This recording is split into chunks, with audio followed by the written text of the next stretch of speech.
Evelyn's journey back to consciousness was gradual. Initially, she was greeted by the sterile, unpleasant scent of a hospital room, accompanied by the rhythmic beeping and mechanical clicking of medical equipment. Slowly, she blinked her eyes open to a sight of expansive white walls that surrounded her. With great effort, she attempted to rise, but was met with an unsettling sensation, as if an unseen weight held her left side in a vice-like grip, rendering it immobile. Beside her, a woman in a pristine white gown, wearing a mask reminiscent of Madison's, inquired about her well-being. Evelyn struggled to respond, her voice failing to obey her commands. The woman's expression twisted with concern, tears brimming in her eyes. Sensing Evelyn's distress, the nurse hastened to offer comfort, assuring her that a doctor would arrive shortly to assess her condition.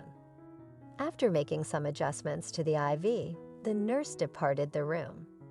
Evelyn found herself bewildered, grappling with the puzzle of her circumstances and the duration of her hospitalization.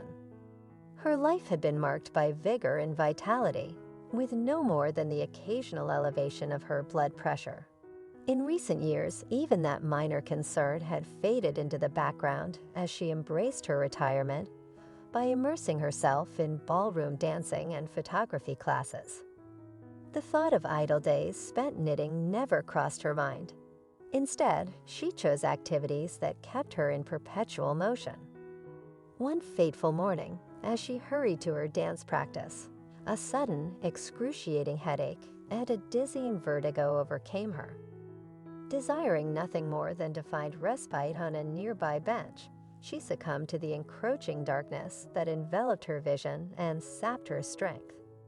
Evelyn's last memory before her hospitalization was hazy, but it marked the beginning of a journey she never anticipated.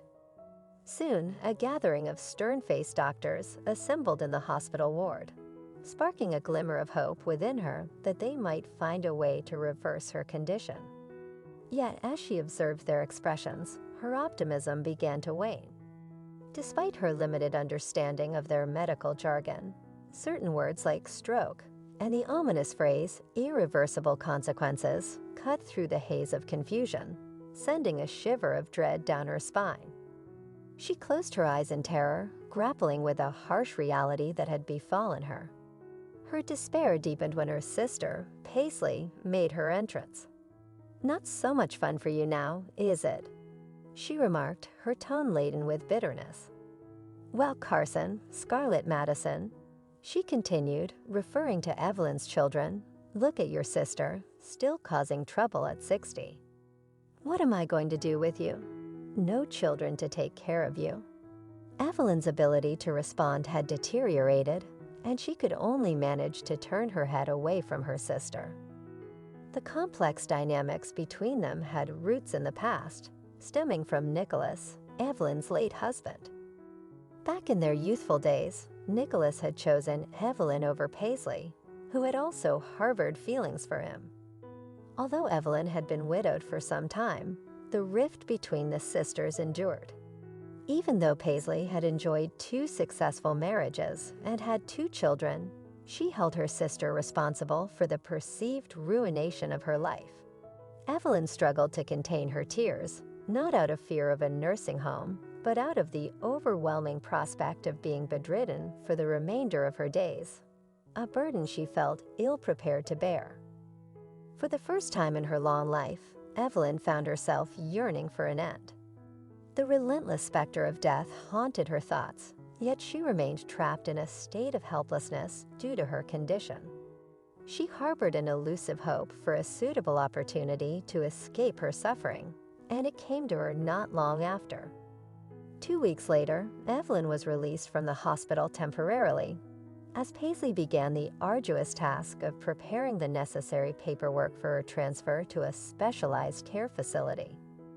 Unwilling to shoulder the responsibility of caring for her sister, Paisley opted to hire a nurse, a recent medical school graduate named Luna.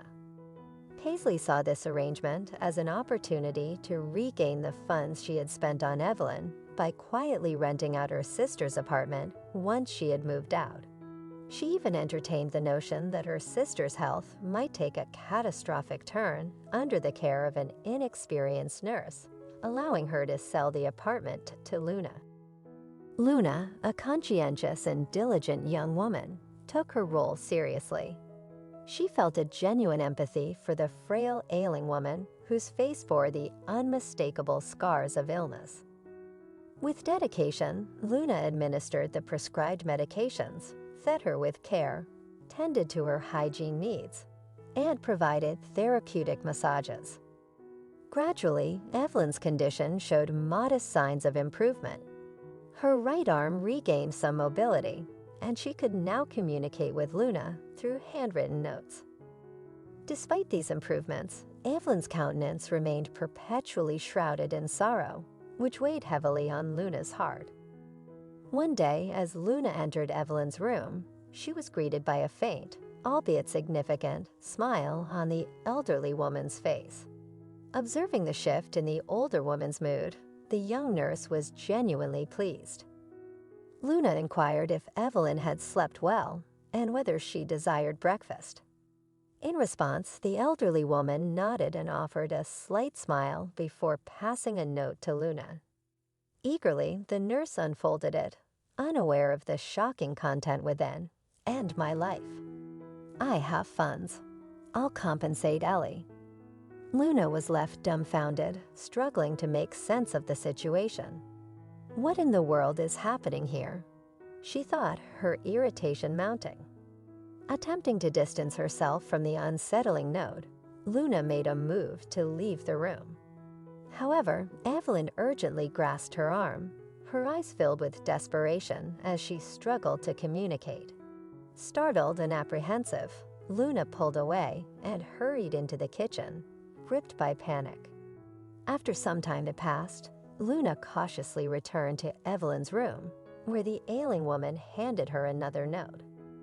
This time, the note contained vital information.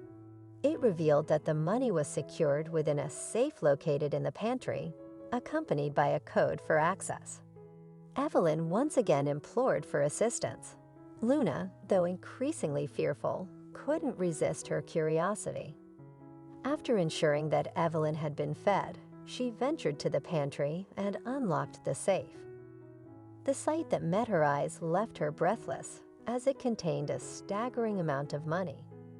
With great care, Luna sealed the safe and returned to Evelyn, her curiosity driving her to inquire about the source of this substantial sum. In yet another note, the elderly woman explained that she had won the lottery, reiterating her plea for help. Luna, realizing that any objections seemed to greatly distress the patient, decided to feign agreement, nodding in an attempt to placate the troubled woman. In reality, Luna had been pondering potential solutions, perhaps even contemplating the idea of confiding in Paisley about the substantial sum of money Evelyn possessed. With such resources, Evelyn could access the world's finest medical facilities for her treatment. As the days passed, Luna continued to provide care for the ailing woman, consciously disregarding her beseeching looks, while Evelyn's desperation steadily grew. Evelyn began to fear that Luna had betrayed her by seizing the money and had no intention of helping. Dread consumed her as she envisioned the day Paisley would transfer her to a nursing home, rendering her unable to execute her plan. As expected, Paisley's arrival soon became a reality.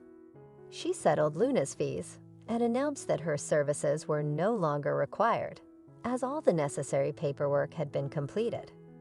Evelyn was to be taken away the following day. Luna contemplated revealing her discovery to Scarlett, Evelyn's daughter, and expressing her readiness to assist in her sister's recovery. However, she hesitated and stopped herself when she witnessed Scarlett approaching Evelyn, with Paisley hissing venomously in her face. "Now, little sister, you're going to rot in the nursing home, and I'm going to rent out your cozy apartment. And when you die, I'm going to sell it, and you deserve it all." Appalled by Paisley's cruelty toward her own sister, Luna's sense of responsibility kicked in. Instead of wasting any more time, she began searching for an appropriate rehabilitation center. After discovering one in Samuel, Luna initiated inquiries and began preparing the necessary paperwork. She had initially assumed that Paisley would welcome the possibility of rehabilitating her sister, perhaps even accompanying Evelyn during her treatment. However, Luna's recent revelations about Paisley's true intentions forced her to realize that she would have to take matters into her own hands, even if it meant taking significant risks. Luna was resolute in her decision not to touch Evelyn's money. She had been raised with strong values by her grandfather, and she couldn't bear to leave someone in need without assistance. Without hesitation, she asked Evelyn for her passport and swiftly began packing, determined to take action and ensure her patient's well-being. Within the span of an hour, Luna and Evelyn were whisked away to the airport in a specially arranged car, courtesy of the clinic's invitation and the kindness of strangers who had relinquished their business class tickets. After a few hours in the air, they arrived at Tel Aviv Airport. Throughout the journey, Evelyn didn't protest or express any doubt. She had placed her complete trust in the determined young woman by her side and had no regrets. 3 months of rigorous rehabilitation passed swiftly. Initially, it had been daunting and challenging for Evelyn, but Luna had been a tireless source of encouragement, helping her face each day with determination. Evelyn felt an enduring sense of gratitude toward Luna, even as she contemplated the next phase of her recovery. With each passing day, she grew increasingly confident on her path to complete healing. Moreover, during her rehabilitation, Evelyn discovered a latent talent for writing and embarked on the creation of a genuine novel. As she sat by the shore of the Dead Sea, her wheelchair parked in the shade of a beach umbrella, she gazed at the rhythmic waves and savored the gentle sea breeze. "Could you please bring the laptop, Luna?"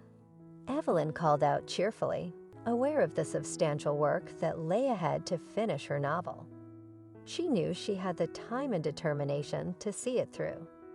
Luna, standing nearby, held the laptop, and Evelyn couldn't help but admire the young woman who had transformed into her true guardian angel.